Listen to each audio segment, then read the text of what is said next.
Hey, yo, what's up mga kurigong? Ito na po ang mga farm worker ng Laurel, Batangas.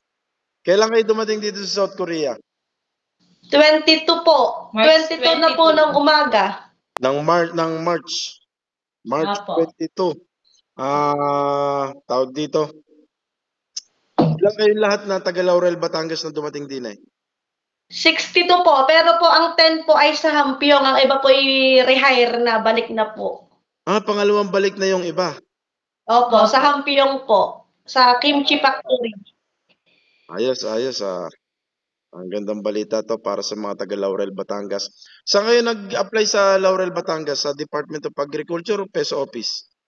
Peso office po. Matras ka ng konti, half face lang ang nakikita sa'yo. Yan. Peso Office. Yung iba kasi sa Batangas, asan yung kasama ninyo diyan? Papuntahin nyo na yung bisita ninyo at mahihain na yun. Dili ka na dadali.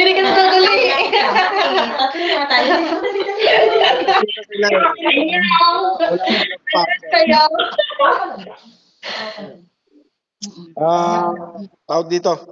Ano yung mga bagong ginastos ng seasonal farm worker dito sa DMW? Ano yung mga binayaran ninyo? Ano yung mga pinroseso? bale po, nagbayad po kami na sa OWA membership na 1,400. Kayo mismo ang nagpunta or yung OWA ang nagpunta sa inyo mismo? Kami po, sa OWA Kalamba po. Doon po kami nagbayad. Branch office. Mas maganda kung branch office kaysa sa main office dito sa Maynila. Mas maganda may branch office dyan. Tapos, nagpidos kayo. Anong ginawa sa pidos? Nagpidos sa online po kami nagpidos. Tapos po, nung nagbayad po kami sa OWA ng 1,400, binigyan po kami ng certificate ng sa pidos. Yung online, ano yung video call? Para po Zoom meeting. Zoom. Lahat kayo ng paalis kasama dun sa Zoom meeting na yon? Yes, Opo. May kasabay din po kami mga taga Nueva Ecija na doon po sa Zoom meeting. Anong bayan sa Nueva Ecija? Hindi po namin alam. Basta po Nueva Ecija po. Meron sa Nueva Ecija. Ano yung mga topic sa pidos na pinag-usapan? Ano yung mga tinuro nila? Yung sa mga bagahe po, yung mga dapat ilagay, bawal mga dapat at hindi po dapat sa mga bagahe. Tapos ano pa nga ate? Yan sa atin sa Zoom. Yun lang, lang naman kung ano mga dapat dalhin. Oo, dapat dalhin. Kung gaano kadami po ilagay sa maleta, tsaka sa hand carry. Kultura dito sa South Korea. Ang ugali ng Koreano, pinaliwanag mo sa pidos? Opo, yung mga sinasabi pong mga pali-pali.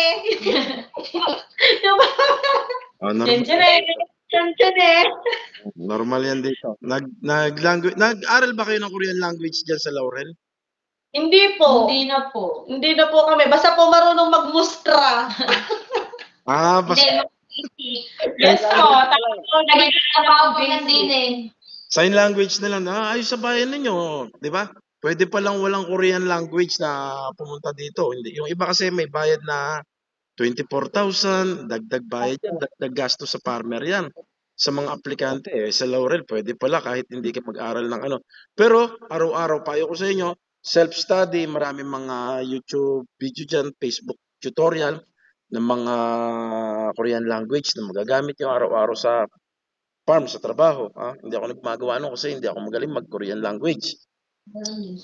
Tawag dito. Excuse me. Ilang buwan kayo nag-apply bago nakarating dito sa South Korea? Nung June pa po kami July nagpasa po kami ng passport, NBI at saka po resume. Tapos po nung lang po ako orientation and interview December, January po medical. Di po sana po February kami makakalis yung para pong i-hold ng DMW. Moratorium. Kaya po March po kami natuloy. Sa tawag dito. Ano ba yung tatanong ko? Nalimutan ko. Ilan ang babae at lalaki sa inyo? Hindi po namin nabilang kung ilan po kami. Mas marami Babae na siguro mga nasa 20, ganyan. Yan. Dahil bukod ang mag-asawa, di ka? May mga couple din po. Swerte, may couple din Ilan ang, hindi nyo nga alam. Tawag dito, hinanapan ba kayo ng farmer certificate? Binigyan po yung municipality po namin ang nagbigay na po ng certificate of yung sa Experience? experience. Okay. Pwede ba kahit hindi farmer mag-apply sa Laurel? Basta kaya ang trabaho? Opo. Pwede po, basta po kaya ng katawan. Basta po, Basta sa medical. 25 to 45 years old, basta po sa medical, ganun po. Ano age requirement sa inyo? 35 to 45? 25. 25 to 45 po. Ang taas naman ng age. Sa iba kasi 25 to 50. Sa iba naman 38 lang ang limit. Pangit yun. Okay na yun sa inyo hanggang 45 years old. Kasi kung sa factory worker dito hanggang 38 years old nga. Hanggang 38 years old pero minsan 37 lang talaga ang kinukuha kong factory worker. Buti sa inyo, umabot pa hanggang 45 years old. Ayos dyan. Maganda yung age qualification sa bayan ninyo. Hindi kagaya dun sa ibang bayan nga sa nabanggit ko hanggang 38 lang.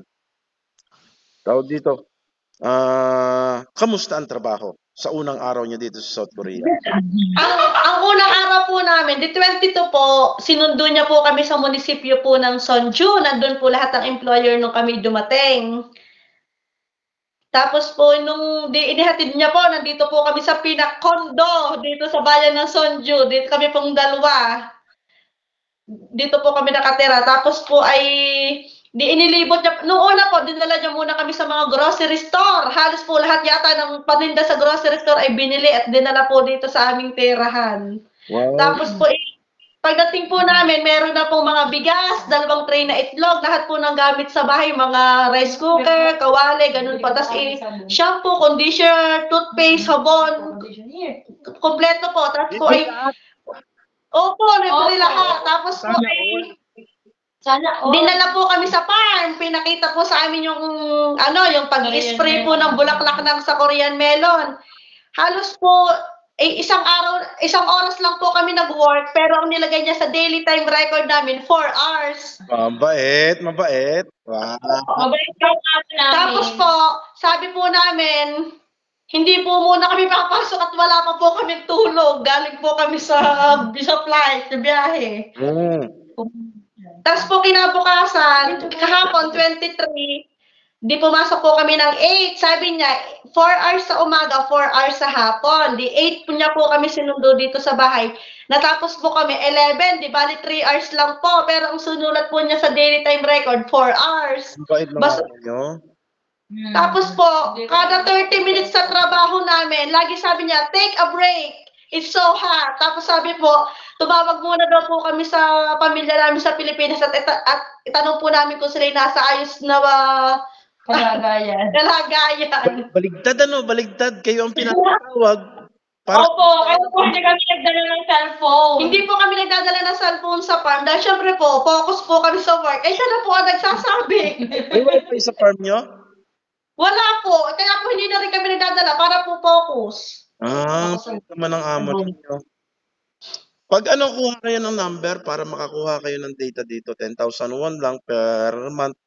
Patuloy sa employer may binabayaran dito free data na yun na 10,001. Kukuha lang kayo ng cellphone number. May mga Pinoy dito na pwedeng kuhanan. Passport lang ang kailangan. Makakuha kayo ng itong ginagamit ko, 6,001 lang per month. USIM po yun? Yun po yung sinasabi niyang Korean SIM.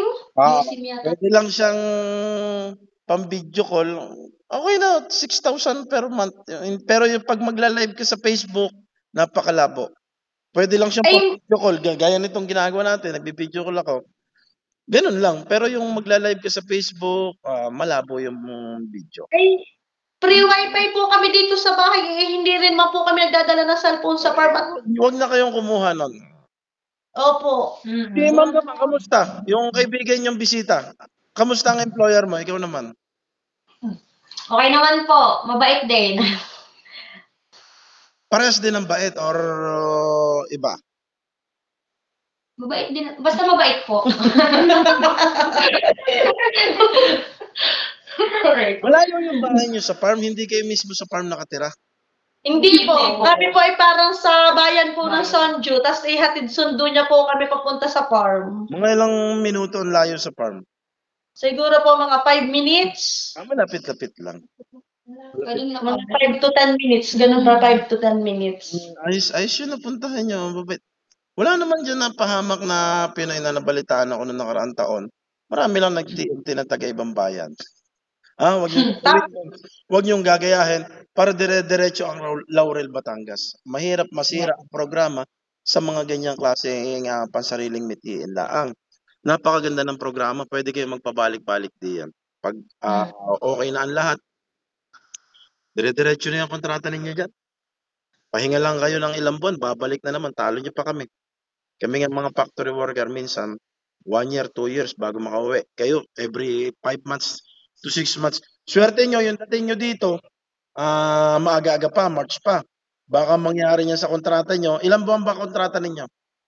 5 months po, pero depende po sa employer kung i-extend niya po pa kami ng 3 months. Sabi po sa amin, extension. Abutin kayo ng 8 months. Sabi po sa amin, isang araw pa po kami nagtatrabaho kahapon. Sabi po, babalik na daw po ulit kami next year. Sabi mo, isang Isang linggo. Isang araw pa lang pinababalik na kayo. Gusto na ata kayo pauwiin agad. Tapos po, sabi namin, papasok kami ngayon dahil di ka po ngayon ay working holiday po dito sa Korea.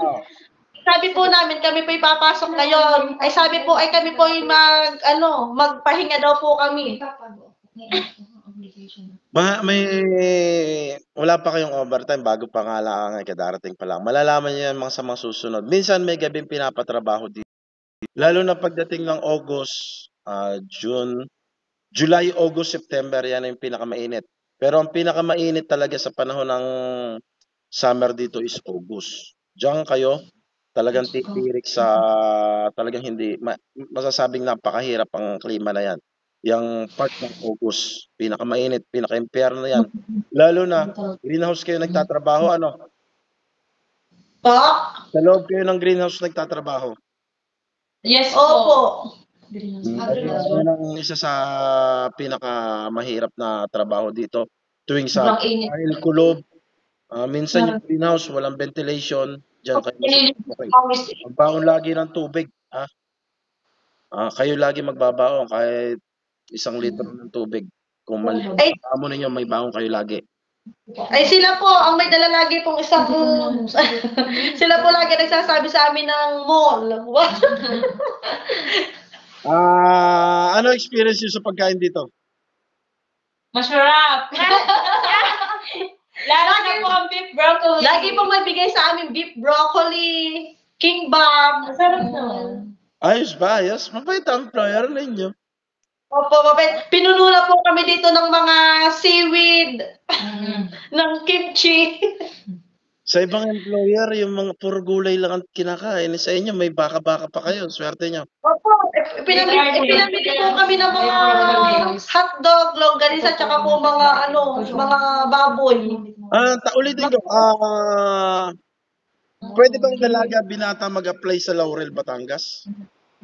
Opo, pwede po. Basta po pasok po sa age limit. Basta pasok sa age limit. May susunod pa ba sa inyo? April 3 po ata ang dating nila. 45 po sila. Wow, ang dami naman. Sana dire-diretso to. Malaki matutulong nito. House tour naman, saglit. Pakita nyo yung bahay nyo, tinitiran. Pagyabang ng Laurel. Ang ganda ng bahay niya. Gusto ko nga ipagmayabang ang aming bahay. Higa niyo ulit yung cellphone. Higa niyo po ulit. Sige pa. Ito po ang aming ito po ang pinamili sa amin. Kompleto. Tsaka po, ito po, sa rep po, puno din ang rep namin. Ulam, nasa ibabaw ng rep. Ito po yung seaweed. Opo, masarap yan kahit walang ulam. Opo, marami na po kaming nakain. Ito po ang aming kusina. Ito po ang aming kitchen. Tapos may mga TV po kami. Ito po ang cabinet. lagayan po namin ng mga damit. Tapos dito po ang sunod po na pinto ay labahan po. Dito po ang labahan. Wow, swerte naman. Tapos dito po ang tulugan namin. Tapos dito naman po ang sa CR po. Ito po ang comfort room namin. Ayos. Pagdating po namin ay puno na rin po ang lagayan ng... Wait lang nga mo. Opo, sobra po. Sa ng ibang seasonal farm worker. Ibinili din po kami ng Coke.